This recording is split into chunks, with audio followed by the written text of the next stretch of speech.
Good morning, ladies and gentlemen. Can I have my presentation, please?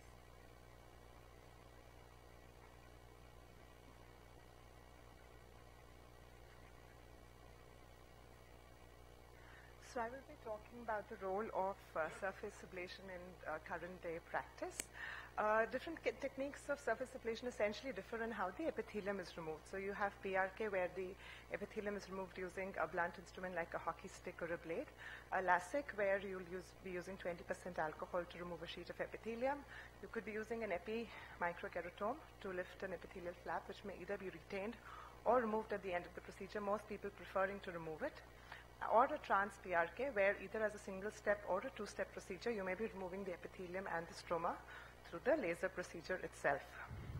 All these techniques have been studied in various ways and almost are comparable in terms of the pain perception, the speed of epithelial closure, visual recovery, and haze formation, and the final visual outcome. The only new addition that I found was the epi-Bowman keratectomy being performed with the Nepi-Clear, which is a biocompatible polymer with a multi-blade geometry. Now, what it essentially does is that it removes the epithelial cells sheet by sheet, such that the Bowman's is left completely intact, and because of the collecting grooves that it has here, the epithelial cells are collected here, so there is no debris or anything that is left on the corneal surface, and some studies have said that this has a better visual recovery and a lesser pain profile. Standard indications of surface ablation procedures are pretty standard: myopia and thin corneas, flat or steep corneas, classic complications of the other eye as part of enhancements, or in lifestyles which have potential trauma like sports or military people or people who do not want to be detected in medical exams. Apart from this, the distinctive role of surface ablation has really come in the treatment of patients with central corneal opacities, removal of small subepithelial opacities where LASIK may be contraindicated.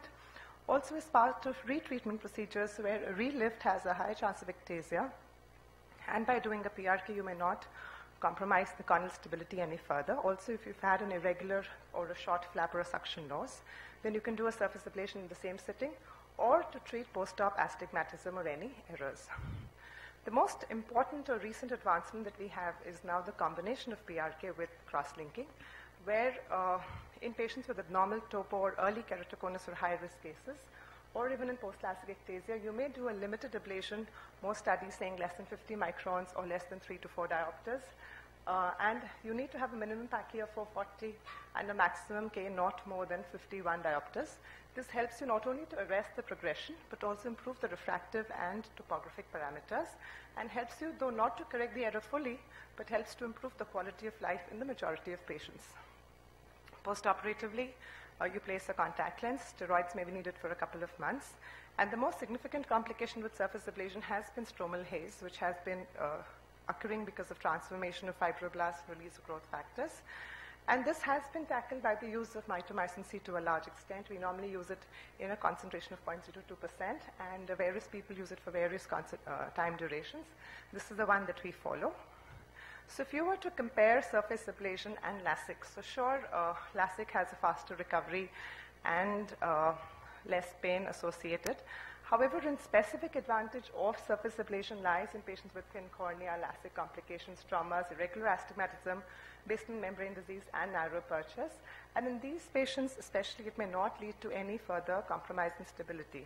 So though in this era of SMILE and all femtosecond lasers and faster lasers, which have a much more comfortable recovery and faster recovery time, however, there is still a very important role of surface ablation in our current refractive practice.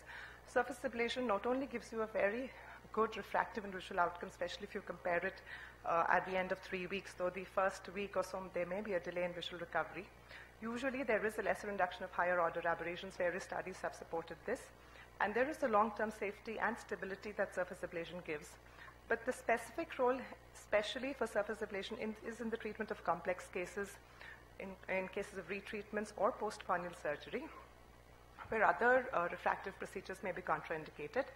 And now the distinctive role in combination with CXL in high-risk cases gives surface ablation a place in our refractive armamentarium that is not going to go away soon.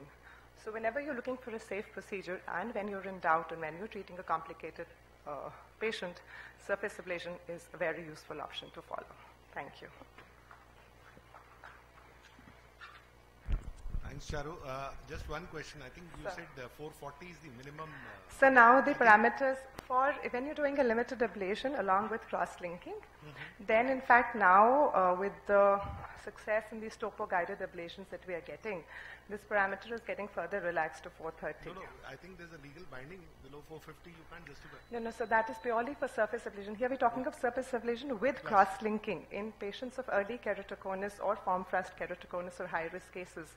These are the ones where we're doing a surface ablation procedure followed by a cross-linking. We normally do a CXL plus and accelerated CXL in these patients. So here the primary aim is of course cross-linking, right? But to give them at least some improvements, because cross-linking will not give you any improvement in vision per se. It will just regress or at least stop the process of keratoconus. But when you in selected cases, like I said, we are doing topo-guided ablations.